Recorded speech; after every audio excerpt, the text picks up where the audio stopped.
జనసేన అధ్యక్షులు ఉప ముఖ్యమంత్రి గారైనటువంటి పవన్ కళ్యాణ్ గారు వచ్చి వారి యొక్క సందేశం వస్తుందిగా కోరుచున్నాం.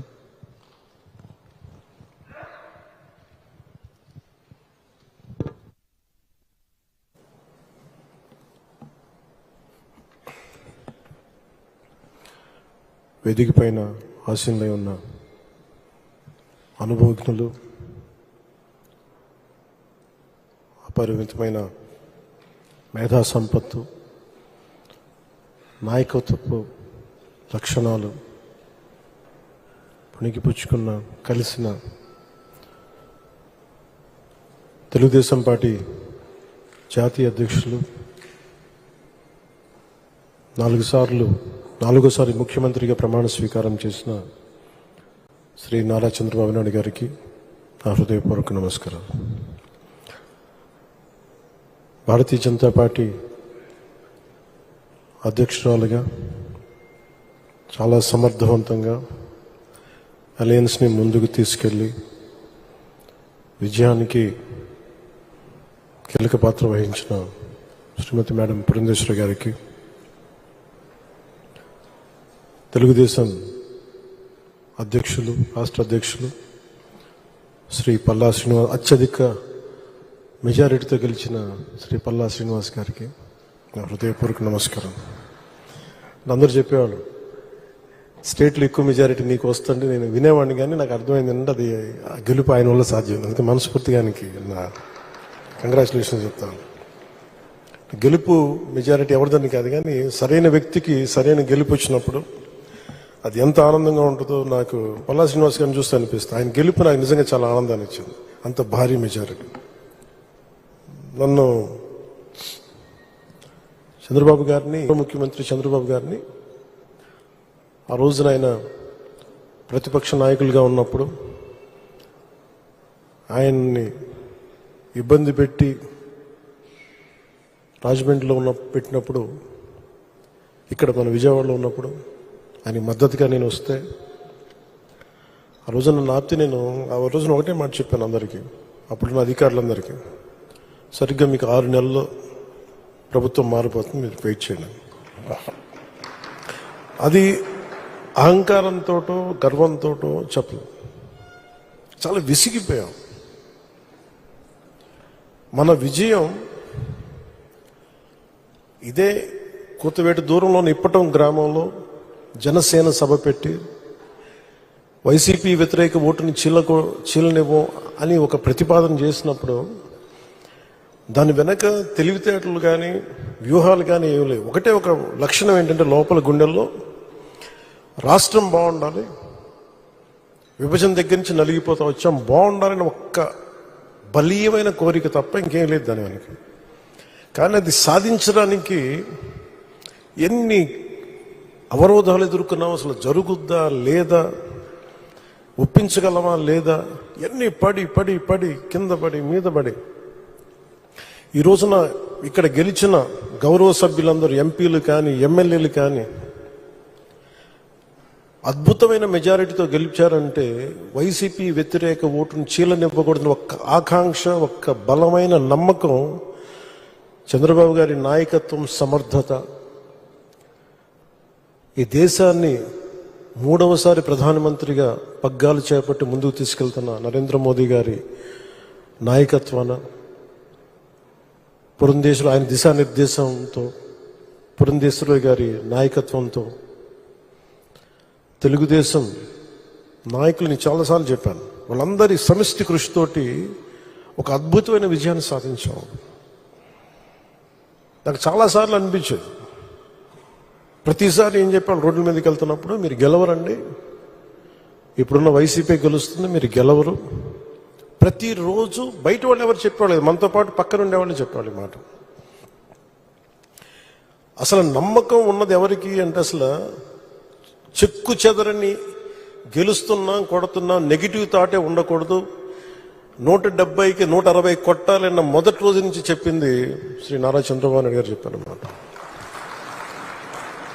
మనం అనుకుంటున్నాం, చేస్తున్నాం, చాలా జాగ్రత్తగా ఉంటారు, వ్యూహాలు ఉంటాయి, అన్నీ ఉంటాయి. కానీ ఎక్కడా కూడా ఆయన దగ్గర నుంచి నేను నేర్చుకుంది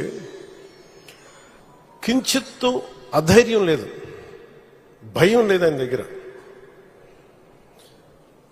అంటే ఆయనకున్న అపారమైన అనుభవం నేను ప్రత్యక్షంగా చూశాను, జాతీయ స్థాయిలో చూశాను, ఆయన రాజమండ్రిలో ఉన్నప్పుడు చూశాను. అసలు ఈయనకి నేను ఒకటే అనుకున్నాను లోపల కొంచెం, అంటే ఈయనకి ఏమి జరిగినా అసలు భయం అనేది ఏ క్వశ్చన్ లేదు ఈయనకి. అంటే ధైర్యం తప్ప. నాకు చాలా చాలా ఆనందం వేసింది. అంటే ఒక వ్యక్తి ఎన్ని ఒడిదుడుకులు ఎదుర్కొన్నా, నిస్సత్తువతో అయిపోయినా, కుటుంబ సభ్యుల్ని కించపరిచినా, ఎన్ని రకాలుగా ఆయన్ని అవమానాలకు గురి చేసినా, క్యాబినెట్లో తీసుకున్న నిర్ణయాలకి ఆయన్ని బలి చేసి ఆయన లోపల పెట్టి, ఎవరో అధికారులు చేసిన దానికి దానిపైన చెలవులు పలువులు కల్పించి ఆయన్ని పెట్టి ఆయన ఇబ్బంది పెడితే, ఆ రోజు నేను కలిసినప్పుడు అనిపించింది అసలు ఆయన గుండెల్లో చెక్కు చెదరలేదు ఆయనకి. ఆయన ఒకటే ఒక మాట అన్నారు, this is way of life, politics ఇది ఇట్లాగే ఉంటుంది, మనం భరిస్తాం ముందుకెళ్ళడం. నాకు అనిపించింది నేను ఆయన అలాంటి వ్యక్తి పక్కన ఉండి అడ్మినిస్ట్రేషన్ ఒకటి నేర్చుకోవడం, కష్ట సమయంలో అసలు ఎలా ఆయన్ని చూసి నేర్చుకోవాలి.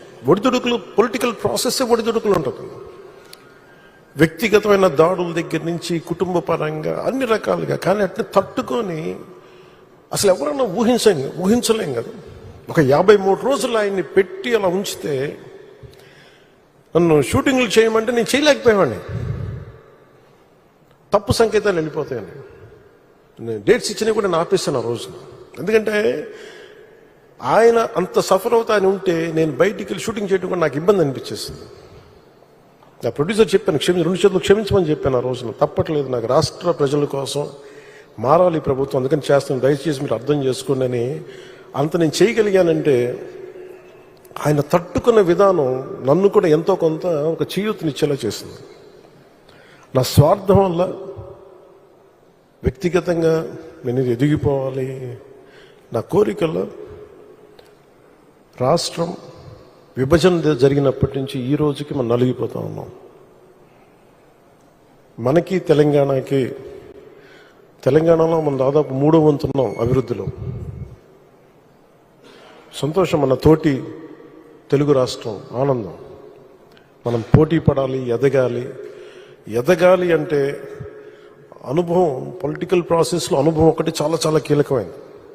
తెలివితేటలు ఉండొచ్చు, అన్నిటికంటే కూడా అందరినీ సమన్వయపరిచి, అందరినీ ఆకట్టుకోగలిగి, అందరినీ ఒక దారిని పెట్టగలిగి, కొంత మెత్తదనంతో మందలిస్తూ, కొన్నిసార్లు గట్టిగా చెప్తూ, అలాంటి నాయకుడు వెంట ఆయన నాయకత్వంలో మేమందరం పనిచేయటం నాతో సహా చాలా చాలా నాకు ఆనందంగా ఉంది. ఇలాంటి గడ్డు పరిస్థితుల్లో డబ్బు లేదు మనకి.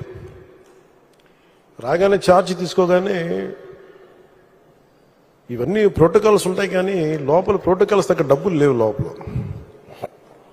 అలాంటిది ఆయన రాగానే ఈ 100 రోజుల్లో ఏమి చేసామని కీలకమని చెప్తే, ఏమైతే చెప్పారో మెగా డిఎస్సిని మేము పెడతాం, భర్తీ చేస్తామంటే 16,437 ఉపాధ్యాయ పోస్టుల్ని భర్తీ చేయడం. చాలాసార్లు పెన్షన్ గురించి మేము మాట్లాడుకుంటా ఉంటే చాలాసార్లు దీంట్లో నేను పెన్షన్ బాగా ఎక్కువ చేద్దామని అనుకుంటే, ఎలా సార్ పాసిబిలిటీ అంటే కష్టంగా ఉంటుంది, కానీ మనం పెంచాలి. ఆయనకున్న ఆకాంక్ష కూడా ఏంటంటే సంపద కొద్ది మంది దగ్గర ఉండిపోకూడదు, అవి తిరుగుబాట్లు వస్తాయి. ఈ రోజున ఆయన నాయకత్వంలో ఈరోజు పొద్దున్న క్యాబినెట్ మీటింగ్లో మాట్లాడుకున్నప్పుడు కూడా ఎంటర్ప్రెన్యూర్షిప్కి ఒక 100 కోట్లు మూలధనం ఒక కార్పొరేషన్లో పెడితే, మన చిన్నపాటి పరిశ్రమలకి, ఔత్సాహికులకి, పారిశ్రామికవేత్తలకి అండగా ఉండటానికి ఒక 100 కోట్లు మూలధనం పెడితే దాన్ని 5,000 కోట్ల వరకు తీసుకురావచ్చు. అలాగే 500 కోట్లు పెడితే దాన్ని 20,000 దాకా తీసుకెళ్లొచ్చన్న ఈ రోజు నా ప్రతిపాదన చాలా అద్భుతంగా ఉంది. ఇవన్నీ చెయ్యాలి అంటే ఈ రాష్ట్రాన్ని, ఉమ్మడి రాష్ట్రాన్ని దిశానిర్దేశాన్ని మార్చిన వ్యక్తి, మైక్రో మన ఈ విపరీతం బలమైన సంస్కరణలు తీసుకొచ్చిన వ్యక్తి, SEZs ద్వారా కానీ, అభివృద్ధి కానీ, అలాగే మన ఇజ్రాయలీకి సంబంధించి ఈ మైక్రో ఇరిగేషన్ ఇది ఇలాంటివన్నీ మొట్టమొదటి తీసుకొచ్చిన వ్యక్తి. చాలా సింపుల్గా ఉంటాయి. ఇంకుడు గుంతలు అంటే అది చూడటం చాలా మందికి ఆ టైంలో హాస్యాస్పదం, ఏంటి గుంతలు తవ్వుకోవడం ఏంటని. ఆయన దార్శనికులు, ఆయన హెడ్ చూడగలరు. దానికి చాలామంది మేధావులతో మాట్లాడాలి. అలాంటి మేధావులతో కూర్చొని వాళ్ళని అర్థం చేసుకొని తనతో పాటు సహచరులు ఒప్పించి ఈ రోజున ఒక ఇంకుడు గుంతలు అనేది మనకి మన ఇంటి నిర్మాణంలో ఒక భాగం అయిపోయింది. ఇలాంటి ఎన్ని తీసుకున్నా, చిన్నది పెద్దది ఎన్ని తీసుకున్నా అనునిత్యం నన్ను ఆశ్చర్యపరుస్తూనే ఉంటారు ఆయన. ఎప్పుడు చూసినా నాకు ఒకటి అనిపిస్తే ఈ నుంచి ఎంత నేర్చుకోగలం మనం, ఎంత ఆయనకి పక్కన ఉండి చేదోడు వాదోడుగా ఉండగలం. నాకు ఇదే తలంపు ఉంటుంది. అలాంటి పెన్షన్లు కూడా ఎలా పెంచగలం అంటే మనం పెంచుతో నాకు ఒక అవగాహన ఉందండి. అది అడ్మినిస్ట్రేషన్లో కాకలు తీరిపోయి మునిగి తేలిన వ్యక్తికి అర్థమవుతుంది. మంచి మనసు ఉండొచ్చు, చెయ్యాలన్న తపన ఉండొచ్చేమో, కానీ దానికి తగ్గ అవసరమైన ప్రతిభ లేనప్పుడు, అనుభవం లేనప్పుడు, మనుషుల్ని కలుపుకెళ్ళగలిగే సమర్థత లేనప్పుడు అది ఎవరి వల్ల కష్టం అవుతుంది. అలాంటిది ఆయన అద్భుతంగా 4,000 ఇవ్వడం ఒకటైతే, మొదటి నెల ఒక్కొక్కరికి 7,000 చొప్పున ఒకటే రోజున 65.18 లక్షల మందికి, అది కూడా ఇంటింటికి వెళ్ళి 4,400 కోట్ల రూపాయలని పంపిణీ చేపట్టడం, చేతికి డబ్బులు ఇవ్వడం, దేశంలోనే సంక్షేమంలో ఇది ఒక తిరుగులేని చరిత్ర. మనస్ఫూర్తిగా గౌరవ ముఖ్యమంత్రి గారికి నా ధన్యవాదాలు తెలుపుతున్నాను. గత ప్రభుత్వంలో ఉద్యోగులకు జీతాలు వచ్చాయి, నెలకి జీతాలు వచ్చాయి కాదు. వాళ్ళు పీడిఎఫ్ వాళ్ళ ప్రావిడెంట్ ఫండ్ డబ్బులు కూడా తీసేవాళ్ళు. అలాంటిది వాళ్ళకి మొదటి నెలకి 1వ తారీఖుని ఉద్యోగాల జీతాలు అందుతున్నాయి. 1674.47 లక్షల కోట్ల ధాన్యాన్ని కొనుగోలు, ఆ బకాయిల్ని చెల్లించి అన్నం పెట్టి అన్నదాతని ఆదుకున్నారు. స్థానిక సంస్థలకి, పంచాయతీ సంస్థలకి అసలు డబ్బులు లేవు.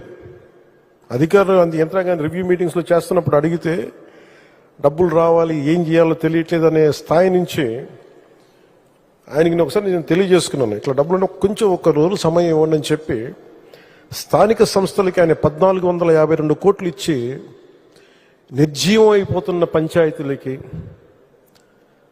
నీరసపడిపోతున్న పంచాయతీలకి తిరిగి ప్రాణం పోశారు చంద్రబాబు గారు. 1,452 కోట్ల రూపాయలు ఇచ్చి